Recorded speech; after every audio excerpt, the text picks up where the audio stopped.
우리 열왕기하 1장 말씀, 1장 말씀으로 은혜를 나누겠습니다. 자, 아합왕이 죽었습니다. 그렇게 겁도 많고 자기 백성들한테는 악랄하고 적군한테는 무서워서 벌벌 떠는 그런 모습을 보이던 아합이 죽었습니다. 자, 아합이 죽게 되자 모압이 이스라엘을 배반하였습니다. 모압은 이스라엘에 조공을 바치는 그런 나라였는데 아합이 죽었다는 소식을 듣자 그만 이제 이스라엘을 배반하는 이제 그런 모습을 보입니다. 자, 아합을 이어서 아하시야가 왕이 되었는데 이 아하시야가 어땠습니까? 내나 그 아합의 뒤를 쫓아가고 우상을 여전히 섬기는 그런 모습을 보였습니다. 이 아하시야가 2천 그 난간에서 떨어져서 크게 다쳤지요. 그래서 그의 거론에 있는 신 바알세부백에 가서 자기가 어떻게 될지를 이제 물어보라. 그래서 이제 그 하나님의 천사가 엘리야에게 나타났습니다. 나타나서 그 아하시야 왕이 보낸 사람을 만나가지고 이런 말을 전하게 하시지요. 이스라엘에 하나님이 계시지 않아서 네가 에그론의 신 바알세붑을 섬기고 또 바알세붑에게 우르러 가느냐. 이 말씀은 무슨 의미입니까? 단지 물어보라는 겁니까? 그게 아니지요. 북쪽 이스라엘 아합과 또 아하시야가 지금 어느 길을 가고 있는지 무엇을 믿고 무엇을 섬기고 있는지를 이제 알게 하시기 위해서 그렇게 하나님께서는 엘리야를 통해서 아하시야에게 말씀을 전하는 것입니다. 이제 하나님께서 뭐라고 말씀하십니까?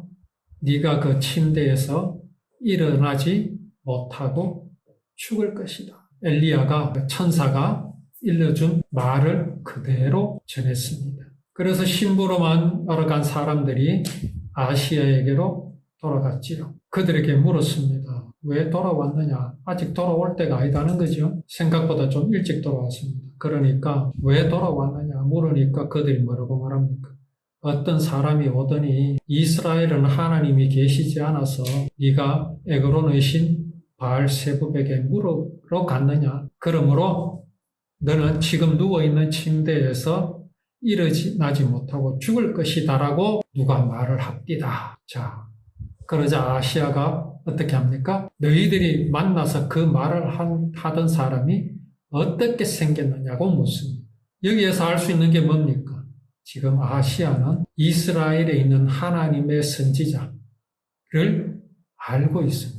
아합이 자기에게 듣기 좋은 말을 해주는 예언가도 알고 있었고 또 자기가 듣기 싫어하는 말을 해주는 예언자도 알고 있듯이 지금 아하시야도 알고 있습니다. 북쪽 이스라엘에 하나님의 선지자가 있다는 것을 그는 알고 있습니다. 그의 인상착의가 어떠한 것까지도 지금 아하시야는 알고 있습니다. 그러니 지금 아하시야의 죄악이라는 것은요, 참으로 심각합니다. 알면서도, 하나님의 사자를 알면서도 그리로 가지 않고 있다는 것입니다. 자, 흔히 의문을 가지는 것들이 있습니다.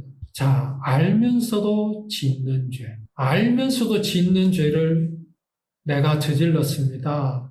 알면서도 짓는 죄를 우리가 짐짓죄라고 하는데 내가 짐짓죄를 저질렀습니다. 나는 구원받을 수 있겠습니까? 라는 질문을 참 많이 합니다.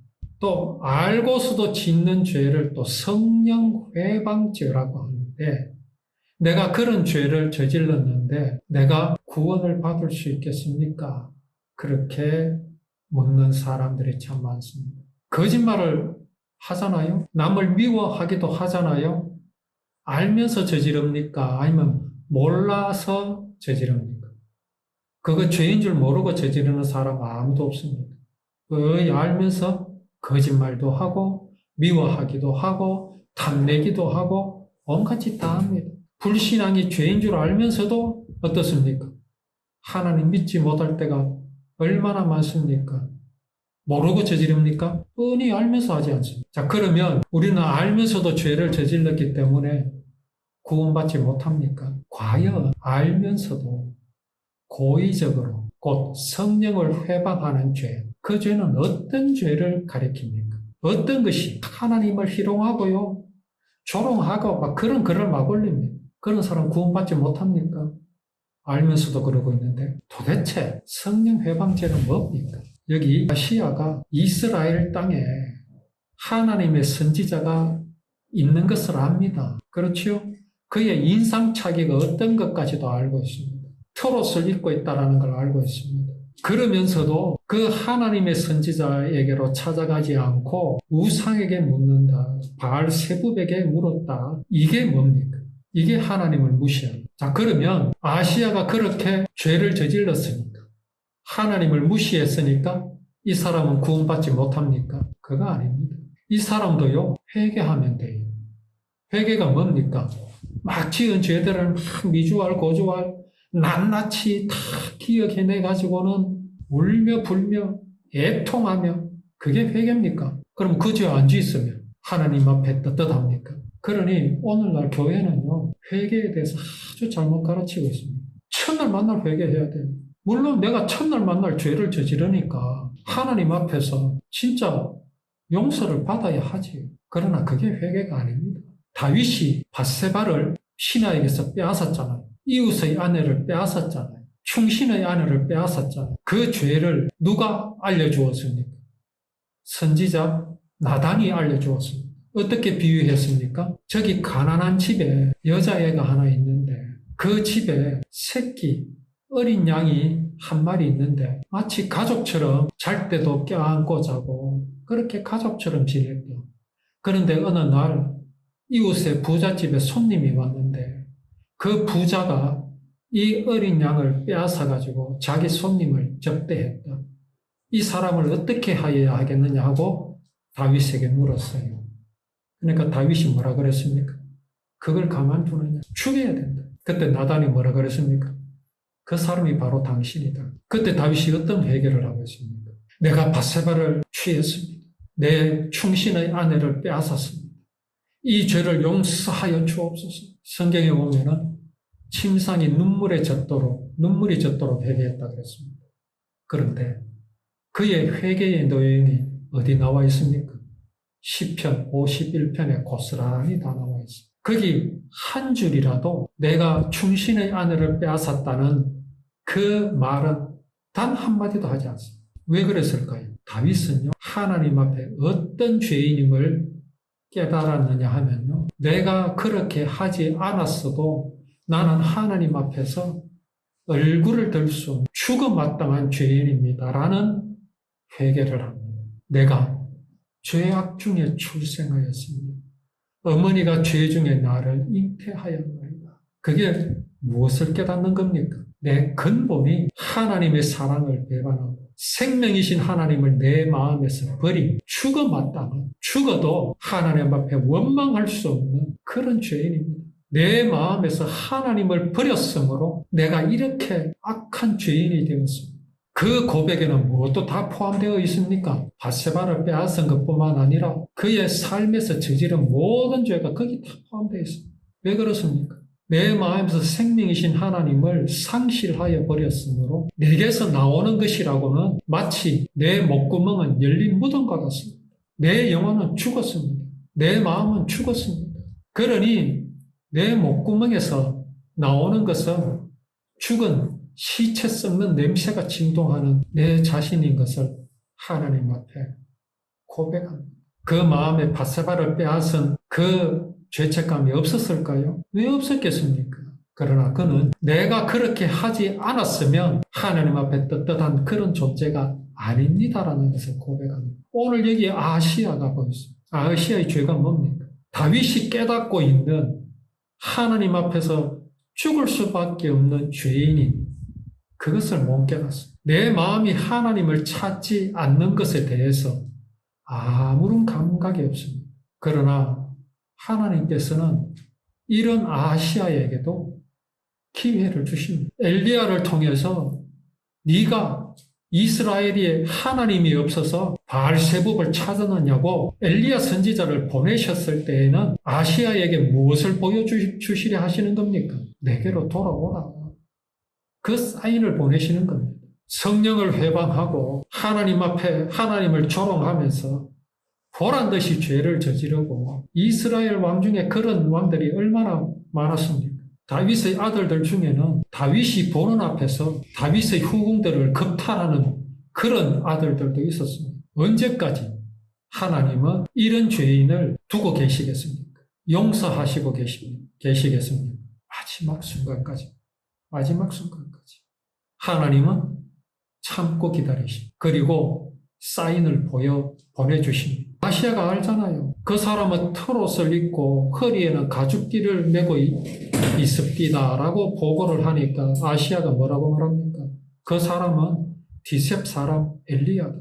알고 있잖아요. 그가 디셉 사람 엘리야라는 것까지 알았다라는 것은 그 엘리야가 무엇을 전하고 있는 것까지 알고 있는 겁니다. 알고 있잖아요. 그래가지고 어떻게 합니까? 왕이 50부장과 그의 부하 50명을 엘리야에게 보냅니다. 보내가지고 뭐라고 말합니까? 감히 하나님의 사람이여 왕이 내려오라고 말씀하셨습니다 라고 말합니다. 누구 말을 전하는 겁니까? 아시아 왕의 말을 전하는 겁니다. 아시아가 하나님의 선지자 보고 뭐라 그럽니까? 내려오라. 이건 뭡니까? 하나님 보고 내려오시오. 바벨론 왕의 마음에 있는 것과 똑같은 마음입니다. 내가 지극히 높은 곳에 올라서 내가 북극 지극히 높은 곳에 올라서 내가 그 자리를 차지하리. 내가 하나님과 같이 되리라. 하나님을 끌어내리고. 그게 뭡니까? 그게 사단입니다. 사단의 말을 신념으로 삼고 있습니다. 이게 지금 아시아의 모습입니다. 그런데요, 이런 아시아의 마음이 우리에게도 있습니다. 내게도 있습니다. 그래서 불신앙하고, 그래서 알면서도 거짓말하고, 알면서도 미워하고, 알면서도 싸우고, 그런 겁니다. 자, 엘리야가 그들을 향해 아시아의 말을 전하는 곧 아하시아를 향해 뭐라고 말합니까? 내가 하나님의 사람이라면 하늘에서 불이 내려와서 너와 내 부하 50명을 태워버릴 것이다. 내가 하나님의 사람이라면 이라고 말하지. 엘리야가 자신을 지금 의심하는 겁니까? 아닙니다. 그들에게 말하는 겁니다. 너희가 나를 봐라. 너희가 믿지 않고 있지만 내가 하나님의 사람이라면 지금 무슨 일이 일어난다. 너희에게 일어날 것이다. 내가 하나님의 사람이라면이라고 그들에게 말하는 겁니다. 내가 하나님의 사람이다라는 걸 말하는 겁니다. 그러자 하늘에서 불이 내려와서 그 50부장과 50부장이면 한 소대장급 안 되겠습니까? 그리고 50명의 부하가 불에 타 죽습니다. 이걸 두고 또 하나님은 잔인하네 어떠네 이런 말을 합니다. 그런데 분명히 알아야 합니다. 지금 여기 50부장은 누구의 마음과 똑같으냐 하면요. 아시아의 마음과 똑같습니다. 아시아의 말을 그대로 하고 있습니다. 이 사람은 그리고 그를 따라왔던 50명의 부하들은요. 아시아와 똑같습니다. 왜 하나님께서 이들을 불사르시겠습니까? 아합에게 보여주시는 겁니다. 네가 돌이키지 않으면. 엘리야가 뭐라고 그랬다고요? 내가 하나님의 사람이라면 이라고 분명히 말하잖아요. 그러면 50부장과 그 50명은 그 말을 어떻게 들어야 합니까? 두려움으로 들어야 합니다. 아, 저 지금 공갈을 치는 거다. 이게 아니라 진실로 그가 진실로 하나님의 선지자라면 이라고 생각해야 됩니다. 전혀 그런 게 없습니다. 두려워하지 않습니다. 왜? 그들의 마음에는 하나님이 없기 때문입니다.